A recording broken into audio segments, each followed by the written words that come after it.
Sejam todos bem-vindos. Começamos aqui mais uma edição do Eco TV Entrevista, o programa que tem a missão de sempre apresentar pessoas com boas histórias, pessoas de conteúdo, pessoas que possam compartilhar algo bem interessante aqui com o nosso telespectador.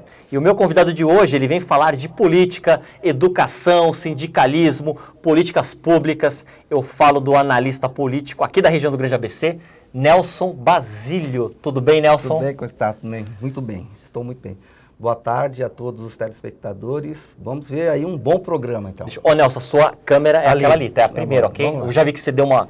procurou ali, então...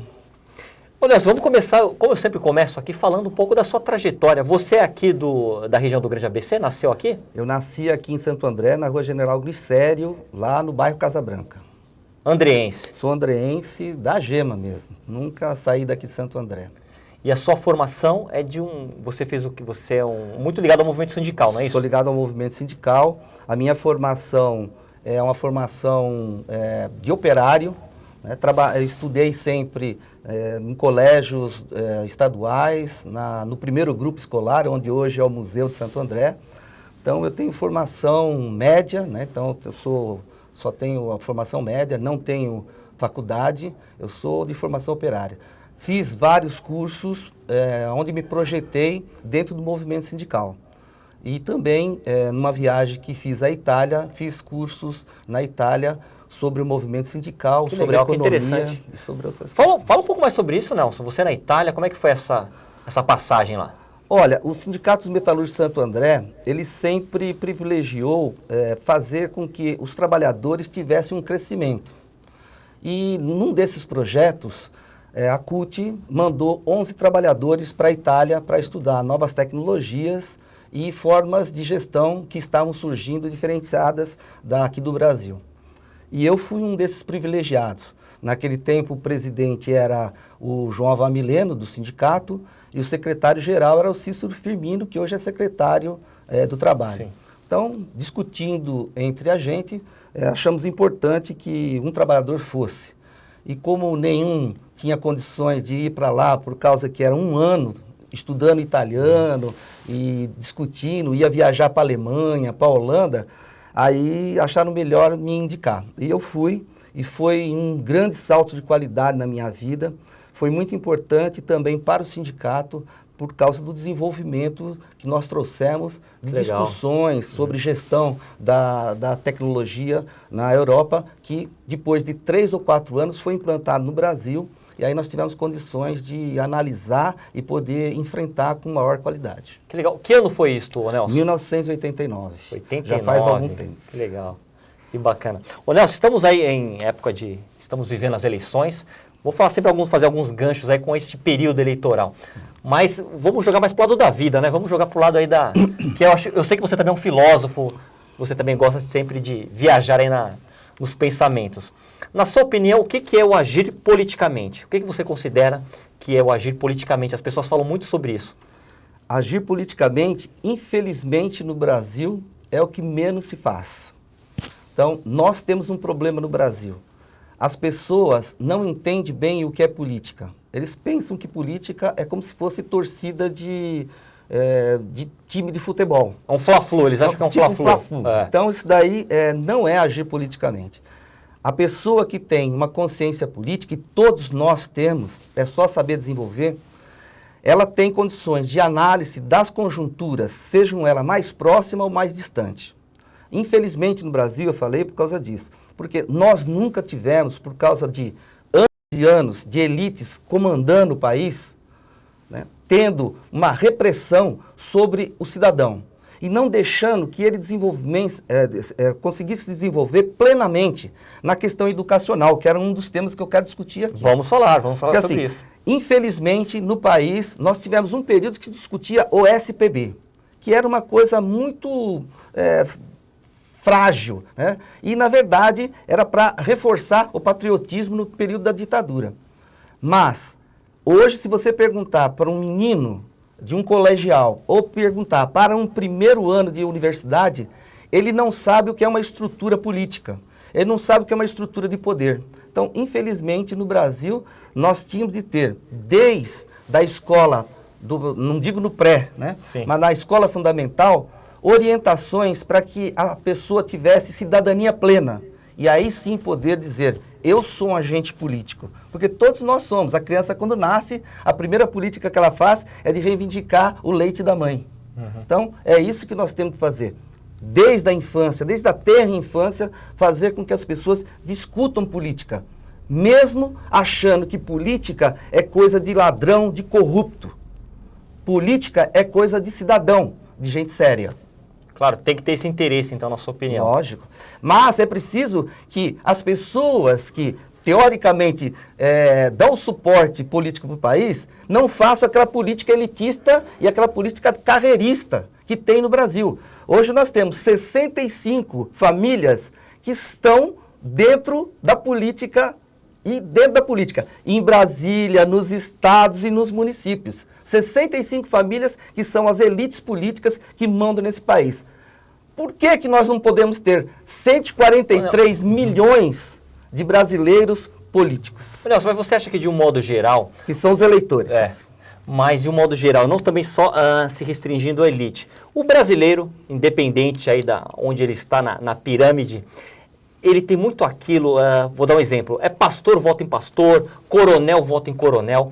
Você acha que de um modo geral também não falta a pessoa ali uma sensibilidade? Eu vou governar, eu vou ter um cargo para o outro, para os outros. Fala um pouco sobre isso, Nelson, independente aí da questão da elite, da questão sindical, enfim. Tá, eu vou te dar um exemplo. Você disse que eu não vou poder discutir política, porque senão é propaganda eleitoral. Nós temos que ficar de olho nisso. Então, mas não se preocupe não vou fazer propaganda. Porém, eu vou mostrar para você um exemplo bem perto aqui de você, que é o Carlos Grana, que foi, aos 16 anos, para a Escola Constante Castellani dos Trabalhadores, né? E ele foi dirigente sindical. Então, se você vê que como ele age com as pessoas, ele age igualmente com o empresário, com o banqueiro e com o peão. Ele anda no meio do povo com uma desenvoltura muito fácil. Ele sabe o que falar para o trabalhador, ele sabe o que falar para as elites, né? Sejam elas industriais, sejam elas financeiras. Então, é um exemplo. Então, é necessário que o político, e aí eu falo político que se propõe a fazer a política, que é dita profissional, sim, que ele tenha a capacidade de ver a universalidade dos interesses, né? A universalidade das necessidades. E ele não seja o candidato, o administrador dos banqueiros, dos latifundiários, dos empresários. Que ele seja o administrador, o gestor de toda uma população, de todo um povo. É isso que nós precisamos começar a discutir. Inclusive, entrando um pouco, não sei se pode, mas entrando um pouco, hoje nós temos uma disputa entre Corinthians e Palmeiras. Então fica aí, a Dilma é o Corinthians, o Aécio é o Palmeiras. Ou vice-versa, ou vice-versa. Não, mas é verdade que ele é mesmo palmeirense. Então acontece o seguinte, não temos mais condições de ficar com esse viés de ficar preso a essas propostas. Por quê? Se o Aécio for eleito, se a Dilma for eleita, eles vão ter de fazer uma gestão para todo o povo brasileiro. Inclusive para os brasileiros que estão no exterior. Que eu estava vendo as pesquisas e o pessoal do exterior parece que rejeitou um pouco a votação, não se interessou. Tá. Agora eu estou lá nos Estados Unidos, na França, na Inglaterra e tal. Então, meu Brasil lá que se abane, né? Então, infelizmente, as pessoas têm muito coração de torcedor, de time, e não de eleitor e de cidadão consciente, que analisa propostas, que vê e acompanha nas câmaras municipais, na Assembleia Legislativa e nas câmaras federais e no Senado, acompanha o trabalho de um a um dos candidatos que estão lá. Você pode ver, pergunta na rua se o cara lembra em quem ele votou para vereador, em quem ele votou para deputado, em quem ele votou do ano passado, da outra eleição. A pessoa não sabe. Porque assim, aí eu voto no Bessa porque eu quero me livrar desse problema. Ele que faça a gestão que ele quiser. Infelizmente, quando você dá muita liberdade para uma pessoa, mesmo na democracia, você está dando a possibilidade dele ser corrupto, dele ser um mau gestor, e daí você eternizar no poder uma pessoa que você não pode bater contra. Entendi. Então, infelizmente, o povo tem de ir para a política. E não ir para a política como se fosse para o campo do Itaquerão. Ô Nelson, e por falar em povo, comenta um pouco esta situação. Em 2013 tivemos os movimentos de junho, virou até filme, teve até documentários aí no cinema e tudo mais. As pessoas foram para as ruas, elas ali apresentaram, entre tantos contragostos ali, até uma questão de uma falta de representatividade por parte dos políticos. Agora tivemos as eleições, né? Você não acha que aquele grito de manifestante saiu pianinho nas urnas, já que, se você for pegar, não teve tantas novidades, vamos dizer assim? Fala um pouco sobre isso, das manifestações e essas eleições aí, porque se você for pegar realmente, muitos políticos que estavam já, que foram até colocados em xeque, eles continuaram, não houve nada assim que as pessoas esperavam isso, né? Esperavam alguma mudança. Como você viu isso aí, Nelson? Como é que você vê? Criado politicamente dentro do movimento sindical, se eu tivesse ido radicalmente para as ruas em junho... Você não foi? Eu fui, mas não radicalmente. Eu fui mais como analista e achei algumas ideias muito interessantes, porque eu vi jovens na rua e eu achei muito importante isso. Mas vi muitas pessoas de idade também reclamando. Então, criado o movimento sindical, se eu tivesse ido radicalmente para as ruas, hoje eu me sentiria totalmente envergonhado. Por quê? Os movimentos que aconteceram, teoricamente espontâneos, em junho, eu tenho alguma restrição como analista político. Eu gostei do seu teoricamente espontâneo. Teoricamente espontâneo, porque assim, eu acredito que houve assim, uma articulação de organizações. Então assim, esse pessoal que foi para a rua e reivindicou o que era correto, o que era uma satisfação da população, eles tornaram tudo isso uma insatisfação, votando principalmente na Câmara Federal, nos deputados mais conservadores que tivemos até hoje na nossa República. Você faz essa leitura? Faço essa leitura. Isso vai ser um grande trabalho para quem ganhar, quem for presidente. Porque esses conservadores, eles não estão preocupados com o time de futebol, eles estão preocupados com os nichos deles, que você falou. É o pessoal evangélico, é o pessoal católico, é o pessoal latifundiário, é o pessoal financeiro. Então, eles vão defender esses nichos dele. E como eles vão defender isso? Numa sociedade conservadora. Como se fosse defensor de uma sociedade conservadora. O que nós não queremos. Queira ou não, o Brasil, nesses 15 anos, tem tido, assim, um grande salto de qualidade. Inclusive em consciência política. Eu, juro mesmo, eu fiquei traumatizado com essa votação. Não vou nem entrar no assunto da votação de Tiririca, na votação de Celso Russomano. Nem vou entrar nessa condição. Cada um vota em quem quiser.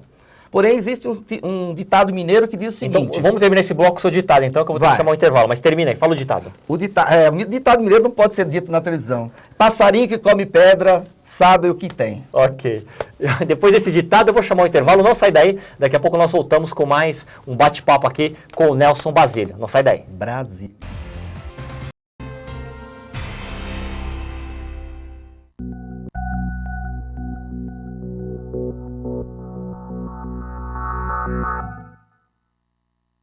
É tão bom que a gente descobre que gosta de fazer alguma coisa. Esporte, música, dança, pintura. Eu adoro o que eu faço. E você? Já descobriu o que você mais gosta de fazer? Quando a gente descobre, a vida fica tão mais completa, tão completa que não sobra nem um espacinho para as drogas. Tem um mundo de coisas legais para fazer. Você tem a vida inteira pela frente. Drogas? Para elas você faz assim, ó.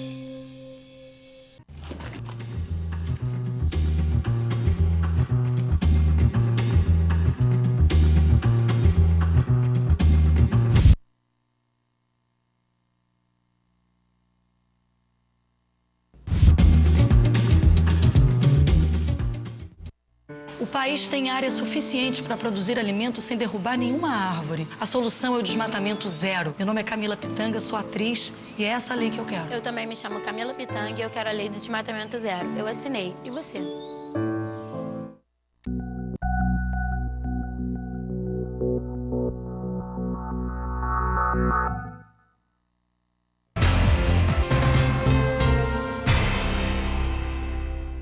Estamos de volta aqui com o Nelson Brasílio. Brasília. Tinha pronunciado errado, Brasília. Nelson, olha. Foi mal, Nelsinho. Não, tudo Mas vamos lá, estamos aqui num papo politicamente correto, podemos dizer assim? Concorda? Na minha opinião, Ou incorreto? Sim. Na minha opinião, sim, é Está correto. politicamente correto. Tem, assim, uma pressão muito grande na sociedade para ser sempre politicamente correto. O Pondé, ele fala muito sobre isso, né? Ao ser muito politicamente correto, você acaba se reprimindo. Então, você é politicamente correto com a sociedade, com os outros, e você é politicamente incorreto com você mesmo. Porque você acaba não expressando a sua real personalidade. Ô Nelson, deixa eu comentar com você algo. É claro, ninguém tem bola de cristal, né? Muito menos eu, muito menos você, não temos. Mas tudo indica que o futuro presidente aí, com certeza, ele terá que fazer ajustes na economia. Ô Nelson, isso é realmente já uma carta que já está apresentada ali. Independente de quem ganhar, vai ter que fazer esses ajustes. O que você acha aí do futuro econômico do Brasil? O que você pode falar? Ó, minha opinião, ela é muito sincera. O mundo todo vem fazendo ajustes econômicos. Os países, mesmo aqueles que estão em primeiro lugar na economia, a Alemanha, né, que está muito bem economicamente, os Estados Unidos, que está se recuperando economicamente, a China, que deu uma reviravolta, está sendo uma das economias mais importantes do país, todos eles estão fazendo reformulações. Da mesma maneira, dentro de uma visão globalizada, o Brasil também terá de fazer esses ajustes. Agora, eu sei muito bem que algumas pessoas dizem o seguinte: poxa, mas o Brasil só cresceu 0, não sei o que lá por cento, que nós estamos com a inflação de 6, alguma coisa por cento. Porém, custa muito para as pessoas pagarem a dívida social que foram deixadas para nós. Então, é muito difícil você comprar uma bicicleta para o seu filho, dar alimentação adequada, levar ele no dentista e não gastar dinheiro. Então, é isso que eu vejo que os governos estão fazendo. O governo do Lula e o governo da Dilma. Então, eles estão gastando dinheiro com as questões sociais, que são importantíssimas. Uma sociedade que socialmente está desequilibrada é uma sociedade instável. E aí, nós temos grandes problemas periféricos. Então, a estabilidade social é a coisa mais importante. Por isso que dentro da estabilidade social, os grandes investimentos que eu imagino que devem ser feitos no Brasil e para qualquer país que queira ser desenvolvido é a educação. Não existe outra saída a não ser investir em educação. Ô Nelson, antes de focarmos na educação, que é um assunto que você faz questão de comentar, de Me terá, fascina muito. Se você gosta. Só um pouco em cima disso que você falou, muitas pessoas falam, muitos especialistas, que a questão das políticas de distribuição de renda, elas não combatem a pobreza, elas apenas amenizam a miséria, então não é aquele combate enérgico. Fala sobre isso. Eu nunca fui em guerra e acredito que você também não. Não, também Então, não estive. Mas você tem noção do que é uma batalha violenta numa guerra. Sim, destroços, a trincheira ali. Destroços, braços, Sim. pernas, cabeças, né? Nada fica no lugar. Nada fica no lugar.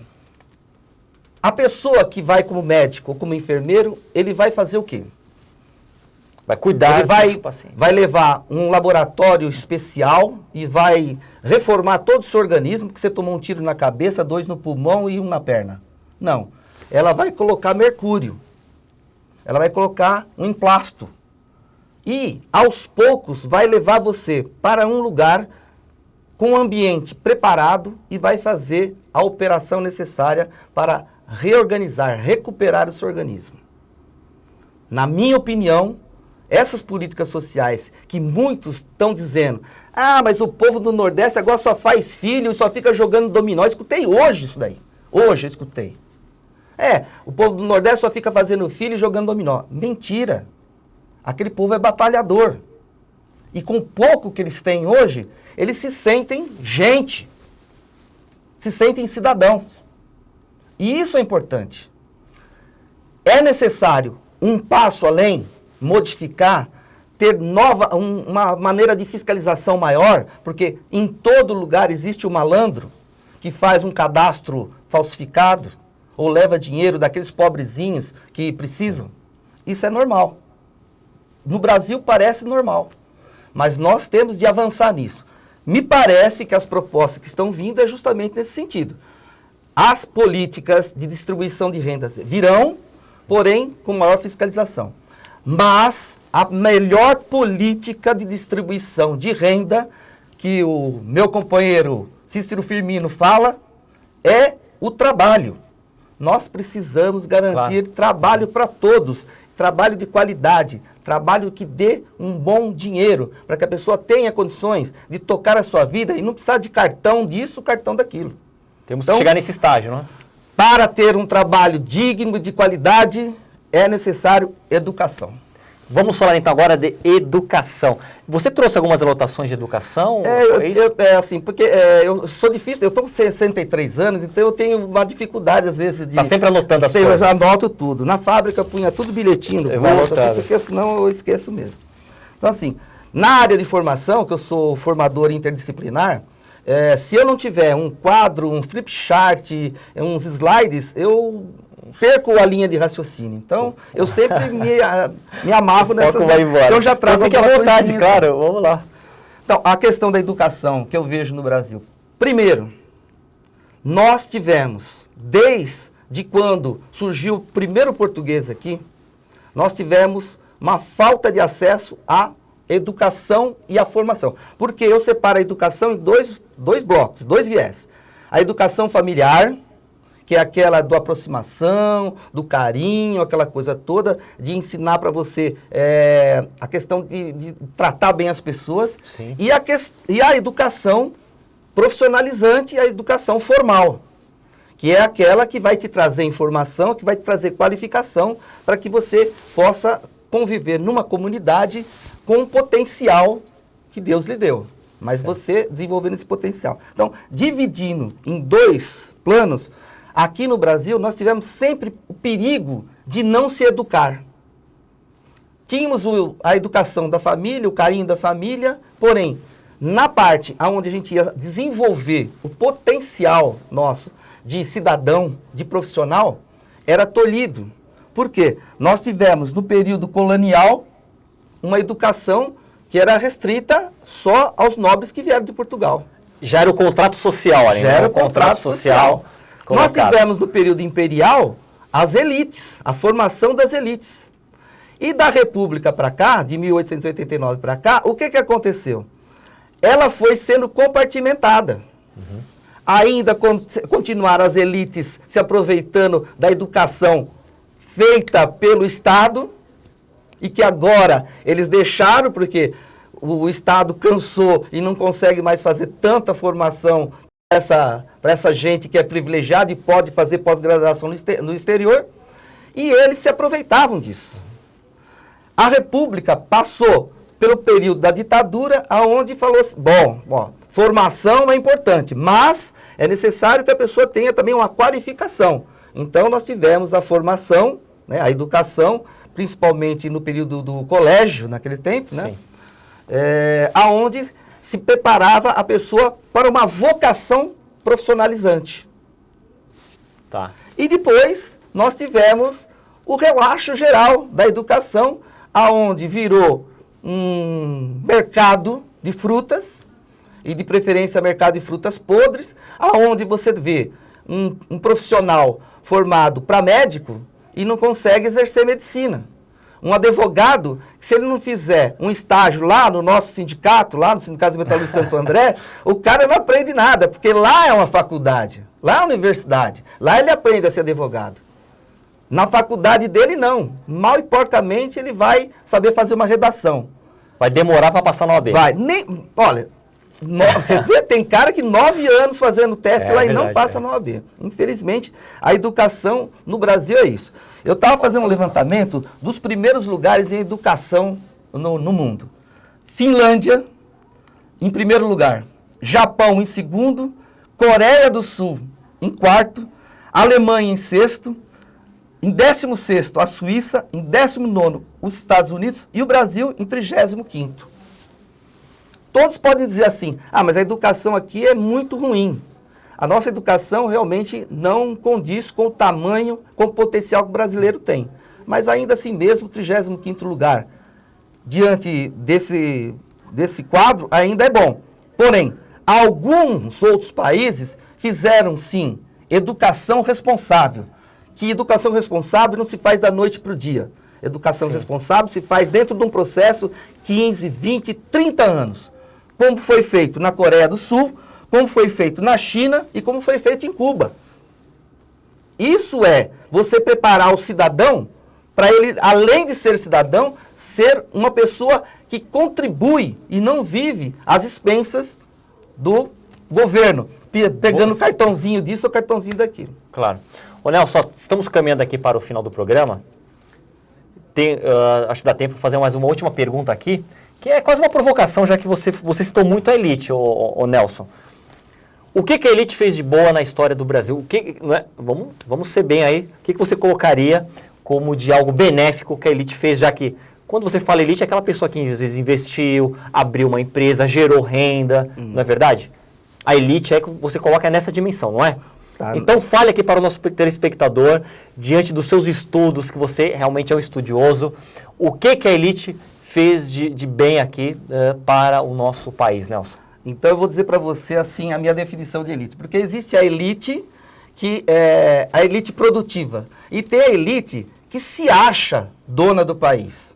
Então são aquelas pessoas que tiveram as famílias quatrocentonas, que existe muito aqui em São Paulo, e que se acham dono da política, dono do cidadão brasileiro. Só ele é brasileiro, só ele contribui. Mas na verdade ele pega toda a herança, a fortuna dos avós e torra em carros e em viagem para o exterior. Mas existe a elite produtiva. Ok. Olha, então, Nelson, infelizmente chegamos ao final do programa. Você vê que o pessoal já está ali sinalizando atrás. Estão bravos. São da elite, hein? Mas olha, vamos deixar esse papo para uma outra entrevista. Vai ser um prazer, tá? Será um prazer voltar aqui. Obrigado, viu? Obrigado vocês. Muito legal mesmo. Sempre bom falar com você. Muito bacana. Para nós também. Tá joia. E aí você de casa também agradeço. Aqui na geral, Eric. Aí você de casa também agradeço aqui por ter acompanhado o Eco TV Entrevista. Até a próxima. Valeu!